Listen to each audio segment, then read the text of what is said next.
En este segundo ejemplo de función polinómica vamos a partir de la misma idea. Tenemos una función polinómica, la diferencia con el ejemplo anterior es que este polinomio no está completo, ya que pasa de la x al cubo a la x a la 1. Entonces, primer paso, vamos a hacer lo mismo que antes, calcular la ordenada reemplazando en todas las x con 0 y haciendo la cuenta en la calculadora.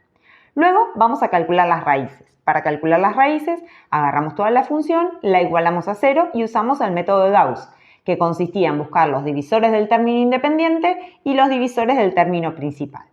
En este caso, como el término independiente es un 2, los divisores son el 1 y el 2, en positivo y en negativo.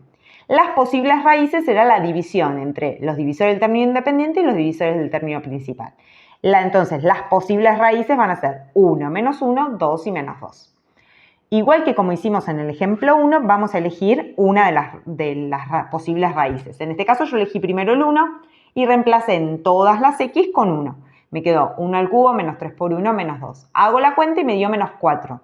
Recordemos que si no me da 0, no sirve. Por eso abajo le puse no sirve. Luego pruebo con el menos 1. Recuerden que cuando reemplazan con un número negativo tienen que estar entre paréntesis. Reemplazamos con el menos 1 en la función original y nos dio 0. Es a partir de ese menos 1 que vamos a poder hacer Ruffini. Pero ¿cuál es el problema para hacer Ruffini? Que es lo que yo les dije, que el polinomio no estaba completo. Entonces lo primero que hacemos es completarlo. ¿Cómo sabemos que está completo? Porque todas las potencias de la x aparecen, o sea, va de la mayor a la menor potencia. Sería potencia 3, potencia 2, que la agregamos, por eso es con 0, potencia 1 y sin x, o sea, potencia 0. Esos numeritos que se encuentran adelante son los que ponemos en la parte de arriba de Ruffini. Acá adelante, el menos 1 de donde salió es el que nos dio 0 cuando reemplazamos y ahí aplicamos Ruffini. Recuerden que el número que usamos adelante es la primera raíz, entonces obligatoriamente al resultado acá final nos tiene que dar 0. Una vez que hacemos Ruffini, de ahí desarmamos y escribimos esto como un polinomio, lo cual quedaría una x al cuadrado. ¿Por qué el cuadrado? Porque siempre es una menos que la original. Menos una x menos 2 lo igualamos a 0 y hacemos la resolvente. Luego de eso vamos a escribir las raíces o ceros de menor a mayor. ¿Qué pasó? Acá tenemos una raíz que vale menos 1 y acá también menos 1. ¿Cuántas veces la vamos a escribir? Una sola vez, porque es el mismo número, es el menos 1. Y después el 2. ¿Cuántas raíces podía tener como máximo esta función? 3. ¿Qué pasa? En este caso estamos diciendo que puede tener como máximo 3. ¿Cuántas raíces tiene acá? 2. ¿Por qué? Porque hay una que se repite. En realidad tiene 3, pero una, que en este caso es el menos 1, se repite. Por esa razón se dice que tiene 2 raíces. Con esas raíces vamos a calcular el conjunto de positividad y negatividad. Igual que antes, escribimos las raíces de menor a mayor, escribí la función y armamos la tabla. La tabla va a ir de menos infinito a más infinito, pasando por todas las raíces. Primer raíz menos 1, de menos infinito a menos 1, el menos 1 solo, del menos 1 al 2, el 2 solo y del 2 al más infinito. El menos 1 y el 2 solo solamente se escriben como para separarlo, para tener en cuenta de que esas son las raíces. Elegí entre el menos infinito y el menos 1 el menos 2. Entre menos 1 y 2 el 0 y del 2 al más infinito el 3. ¿Qué hice? Con cada uno de ellos lo reemplacé en las x de la función original. Y ahí me dieron los resultados. ¿Qué sucedió? Cuando elegí el menos 2, el resultado me dio negativo. Entonces, en el primer rectángulo, en la primera parte del cuadro, va el signo menos.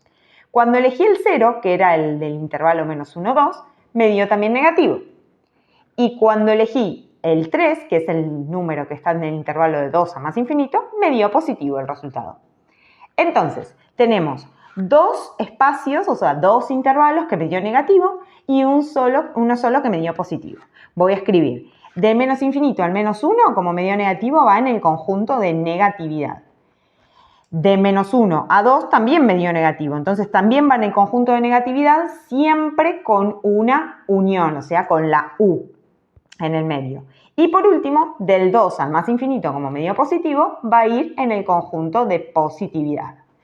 Una vez que hice eso, ya tengo el conjunto de positividad y negatividad determinado, vamos a graficar. Para graficar, lo primero que hicimos fue ubicar las raíces, que recuerden que se ubican en el eje X en menos 1 y 2 en este caso. En menos 1 y 2. Después, después teníamos que ver la ordenada al origen. La ordenada al origen, en este ejemplo, la hicimos al inicio y nos dio menos 2. Entonces, la ordenada al origen se marca sobre el eje Y en menos 2. Recuerden que el gráfico es un gráfico aproximado. Los resultados no los vamos a poner todos exactos.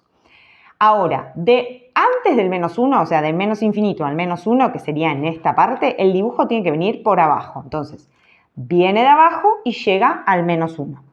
Después, del menos 1 al 2, también va por abajo. Y ojo, va a ir por abajo pasando por la ordenada al origen. Siempre tiene que pasar por la ordenada al origen. De menos 1 al 2, pasando por la ordenada al origen.